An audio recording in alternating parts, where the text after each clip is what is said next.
सातवीं कुलीन लाश का नाम डेकाराबिया था, जो एक चमकती हुई आंख के रूप में थी और एक अकार्बनिक प्रकार का दानव था। वह भी 10 कुलीन लाशों में से एक था, जिसकी असली पहचान विकार के समय में वापस आने से पहले ही उजागर हो गई थी। यह प्राणी अकादमी द्वारा इस्तेमाल किए जाने वाले खजाने के गोदाम के अंदर एक कलाकृति के रूप में मौजूद था और बाद में इसे राक्षसों द्वारा जगाया गया, जो विनाश के युग के दौरान उनके लिए शक्ति का एक बड़ा स्रोत बन गया। विकार ने अपनी मुट्ठियां भींच लीं और गंभीर निगाहों से जमीन को देखने लगा और अपने विचारों में डूब गया। वह बहुत भाग्यशाली था कि उसे जड़ को काटने का अवसर मिला और वह भविष्य की आपदा से बचने में सक्षम होगा। उसकी आंखें दृढ़ संकल्प से चमकने लगीं। उसने शीर्ष 10 में प्रवेश करने, खजाने के गोदाम तक पहुंचने और डेकाराबिया को नष्ट करने का फैसला किया। विकार ट्रेन की गाड़ी में वापस आया जहां अन्य लोग थे और उसने दरवाजे की कुंडी पकड़ ली। धीरे धीरे उसने दरवाजा खोला और अंदर जाने लगा और उसका मजाक उड़ाने के बजाय ग्रैनुएल चुपचाप नीचे देखने लगा। उसने बोतल जमीन पर फेंक दी, विकर के सामने अपना सिर नीचे किया और बड़बड़ाने लगा। उसका चेहरा पीला पड़ गया था और उसकी लार टपक रही थी। ग्रैनुएल पागलों की तरह अपना सिर इधर-उधर हिलाने लगा। विकर ट्रेन की बोगी में घुस गया और उसे शांत निगाहों से देखने लगा और फिर अपना सिर हिलाया। यह देखकर बास्करविले के तीनों बच्चों की आंखें खुशी से चमकने लगीं और उनके चेहरों पर मुस्कान फैल गई। वे विकर की ओर मुड़े और उसे अंगूठा दिखाया। दिन का समय था और ट्रेन एक पुल के ऊपर से गुजर रही थी। विकर को राहत महसूस हुई क्योंकि उसने अब एक ऐसे चर को हटा दिया था जो उसकी योजना में बाधा डाल सकता था। कई घंटे बाद ट्रेन रुकी और धूल उड़ने लगी। छात्र ट्रेन से उतरे और मुस्कुराते हुए अपने दोस्तों से बातें करने लगे। विकर और बास्करविले के तीनों बच्चे भी ट्रेन से उतर गए। जब हमारा लड़का चुपचाप सोच रहा था, तो तीनों बच्चे थकान के कारण अपनी बाहें फैलाने लगे। कुछ ही देर बाद ग्रैनुएल भी थकी हुई निगाहों के साथ ट्रेन से उतर गया। विकर की आंखें खुशी से चमकने लगीं क्योंकि किसी चीज ने उसका ध्यान खींचा। शाम हो चुकी थी और वे खूबसूरत शहर डॉटस्माइल में थे, जो साम्राज्य के दक्षिण पूर्व में स्थित था। शहर के बीच में एक मीनार थी। विकर का ध्यान मीनार पर था। वह संरचना संकरी और ऊंची, जादुई मीनार थी, जो एक स्थानिक जादू में लिपटी हुई थी जिसे आधुनिक जादूगर भी नहीं समझ सकते थे। वह एंड्रोमेलियस रिंग की कल्पना करने लगा और आश्चर्यचकित होने से खुद को रोक नहीं पाया कि क्या टॉवर में भी अंगूठी जैसी ही शक्तियां हैं। चमकदार बैंगनी अंगूठी में अवरोध पैदा करने की क्षमता थी। साम्राज्य के झंडे थामे कई आदमी दिखाई दिए। एक प्रसन्न भाव के साथ एक हरे बालों वाले आदमी ने अपना हाथ बढ़ाया और मुस्कुराते हुए बताया कि बहुत समय हो गया था। इस साल वह फिर से छात्रों के साथ उनकी अकादमियों के प्रतिनिधियों के रूप में फिर से मिला था। उसका ध्यान डोलोरेस पर था। जब उसकी आंखें दृढ़ निश्चय से चमक रही थीं, उसने अपने हाथों को अपने पेट पर रखा और मुस्कुराने लगी। वह कोलोसियम अकादमी की प्रतिनिधि थी। गिर्गियो, एक आदमी जिसने अपने सिर पर भेड़िए की खाल पहनी थी, ने अपनी बाहें पार की और उसकी आंखें उत्साह से चमकने लगीं। वह बूट कैंप वरंगियन का प्रतिनिधि था। भूरे बालों वाली एक महिला ने अपनी कमर पर हाथ रखा और मुस्कुराने लगी। वह थीमिसिरा महिला विश्वविद्यालय की प्रतिनिधि लवगुड थी। डोलोइस उनके पास गई और मुस्कुराते हुए पूछा कि सब कैसे हैं।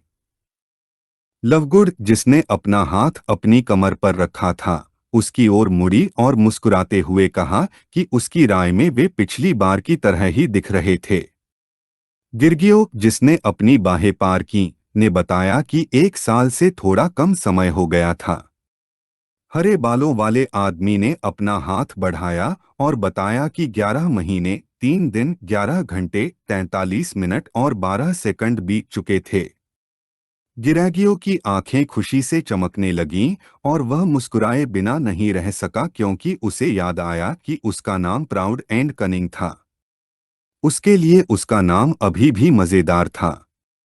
प्राउड एंड कनिंग ने अपने चश्मे को छूना शुरू किया और गंभीर नजर से कहा कि मांसपेशियों से भरे दिमाग के लिए उसका नाम समझना मुश्किल है। वह मैजिक टावर का प्रतिनिधि था। बियांका का ध्यान उन पर टिका हुआ था और उसकी आंखें भ्रम से भरी हुई थीं। उसे विश्वास नहीं हो रहा था कि उसका नाम प्राउड एंड कनिंग था। डर और निराशा से भरे भाव के साथ सिंक्लेयर ने बताया कि मैजिक टावर में एक परंपरा थी जहां बड़े लोग छोटों को बपतिस्मा के उपनाम देते थे। उसने यह बताना जारी रखा कि जब वे उसे लिटिल सॉफ्ट कॉटन कहना चाहते थे तो उसने कहा था कि वह मैजिक टावर में प्रवेश करना छोड़ देगा। उसके अनुसार उसका असली नाम होहेनहेन जैसा कुछ होना चाहिए। भ्रमित भाव के साथ प्राउड एंड कनिंग ने अपनी उंगली अपने कान में डाली और एक तरफ देखने लगा। उनका असली नाम फिलिपस ऑरियोलस थियोफ्रेस्टस बॉम्बेस्टस वॉन होहेनहेम था। लेकिन गर्व और चालाक शब्द ज्यादा बेहतर लगे। पिग्गी जो एक किताब पढ़ रही थी उनके पास आई और आश्चर्यचकित भाव से टिप्पणी की कि वहां मौजूद प्रत्येक स्कूल के प्रतिनिधि सभी इतने मजबूत थे कि उन्हें कमतर नहीं आंका जा सकता था। समयबद्ध। उसकी आवाज सुनकर बियांका और सिंक्लेयर का ध्यान पिग्गी की ओर गया और उनकी आंखें जिज्ञासा से चौड़ी हो गईं। जबकि गिरगियों की आंखें उत्साह से चमक रही थीं, वह मुस्कुराने लगा। ऐसा कहा जाता था कि वारंगियन बूट कैंप के प्रतिनिधि गिरगियों ने अपने पहले वर्ष में सभी चौथे वर्ष के छात्रों को बाहर कर दिया था और अकादमी पर नियंत्रण कर लिया था। एक अफवाह यह भी थी कि उसके दादा दादी एक बर्बर जनजाति के थे जो एडेका और हेक के पहाड़ों में रहते थे। फिलिपस ने एक शांत मुस्कान दिखानी शुरू कर दी। मैजिक टावर का प्रतिनिधि पूरे विश्वविद्यालय लीग के दौरान राष्ट्रपति डॉलर्स के खिलाफ एक बार भी नहीं हारा था। ऐसा कहा जाता था कि उसके पास इतनी प्रतिभा थी कि स्नातक होने के बाद वह स्वचालित रूप से मैजिक टावर में एक प्रोफेसर के रूप में नियुक्त हो जाएगा और टावर का सबसे कम उम्र का मास्टर बनने का लक्ष्य रखेगा। लवगुड, जिसने अपने हाथों को अपनी कमर पर रखा था, बाकी सभी को घूरने लगी। मिसेरा महिला विश्वविद्यालय की प्रतिनिधि न केवल अपने कौशल के लिए बल्कि लोगों पर हावी होने के अपने करिश्मे के लिए भी जानी जाती थी, इसलिए उसे मिसेरा का शिखर कहा जाता था। इसके अलावा वह एक प्रसिद्ध थिएटर कंपनी में एक नर्तकी के रूप में सक्रिय थी।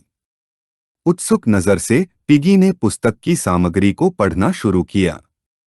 उसने जो पढ़ा उसके अनुसार संभवतः इस टूर्नामेंट में फिलिपस होहेनहेम और गेरागियो पहले और दूसरे स्थान के लिए प्रतिस्पर्धा करेंगे, जबकि राष्ट्रपति डॉलर्स तीसरे स्थान पर होंगे।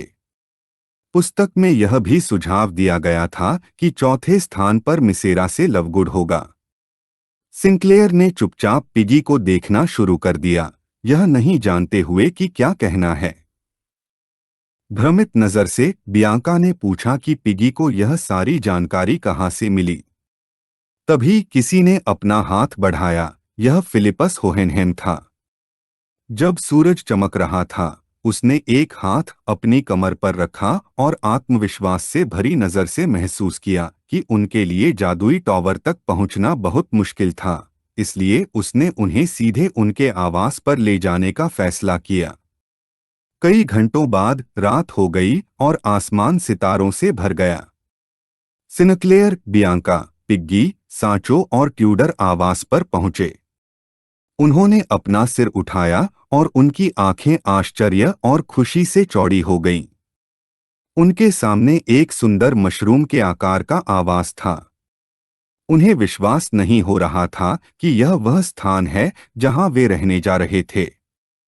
कुछ ही देर बाद जादुई टावर के रसोइयों ने मांस, मछली और मिठाइयों के स्वादिष्ट व्यंजन तैयार किए। ट्यूडर ने अपने कपड़े बदले। कांटा और चाकू पकड़ा और इतना स्वादिष्ट भोजन देखकर उसके मुंह में पानी आ गया। वह मुस्कुराए बिना नहीं रह सका क्योंकि आवाज पर बुफे उसकी अपेक्षा से बेहतर था।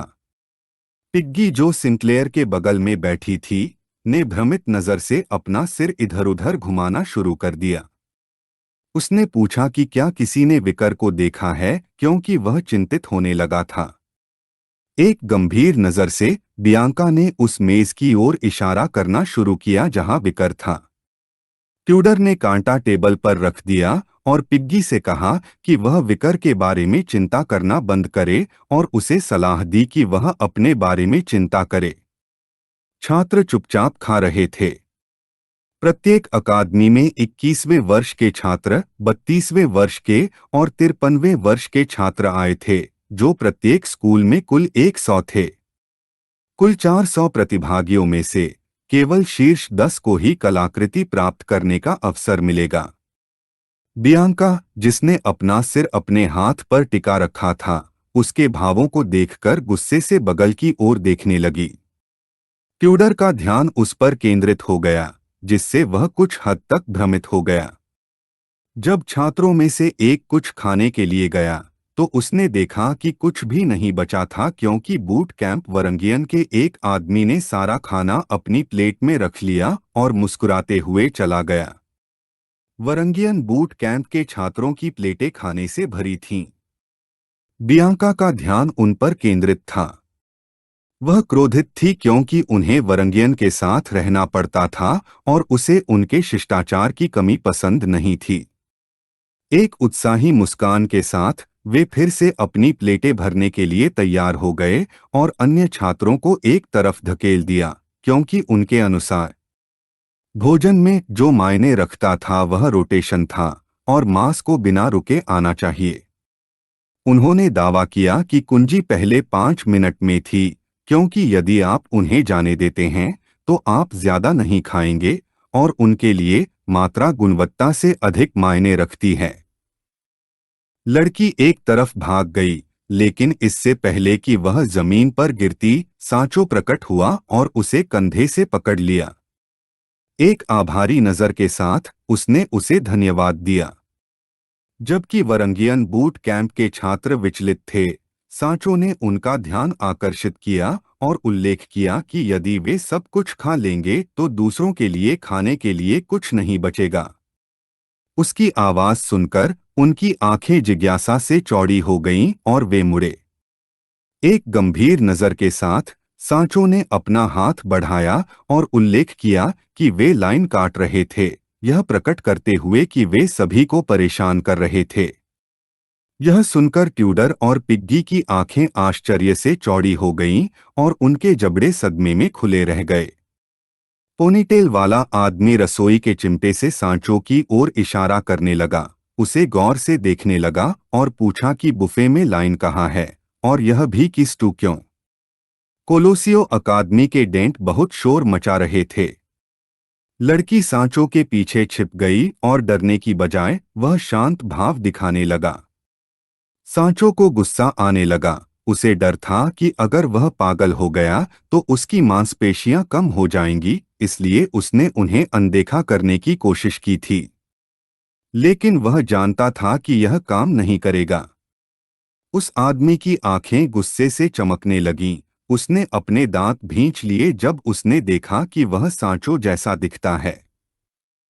वह उसे पहचान नहीं पाया था क्योंकि उसने अकादमी की वर्दी पहनी हुई थी।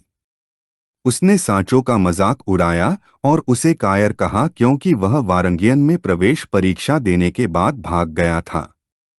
अपने हाथ का उपयोग करते हुए सांचो ने रसोई के चिमटे को एक तरफ धकेल दिया, एक आह भरी और खुलासा किया कि वह वारंगियन क्यों नहीं गया था क्योंकि उसने वारंगियन में पहला स्थान प्राप्त किया था, लेकिन कोलोसियो अकादमी में 5वां स्थान प्राप्त किया था।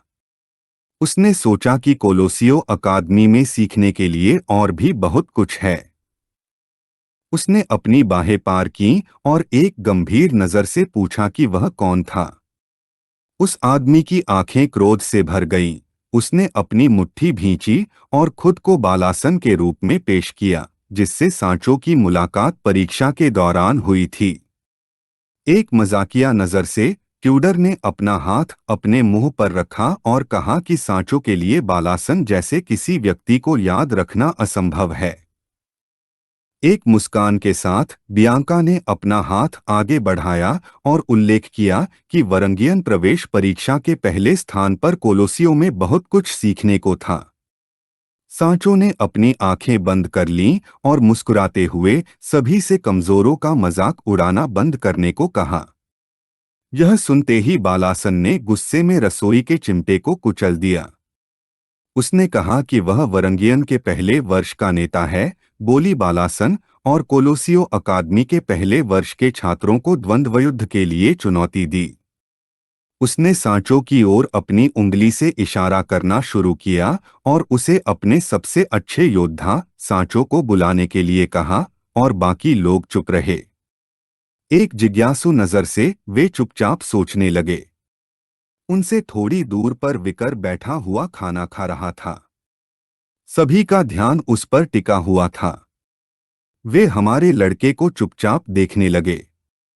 बालासन को कुछ उलझन महसूस हुई। जब विकर शांति से खाना खा रहा था, बालासन उसके पास आया और मेज पर जोर से पटक दिया।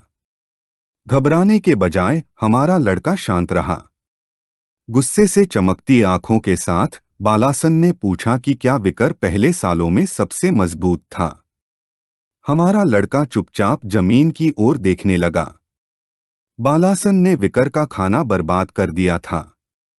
वह तब से गुस्से में था जब उसने सब कुछ काटना खत्म किया था।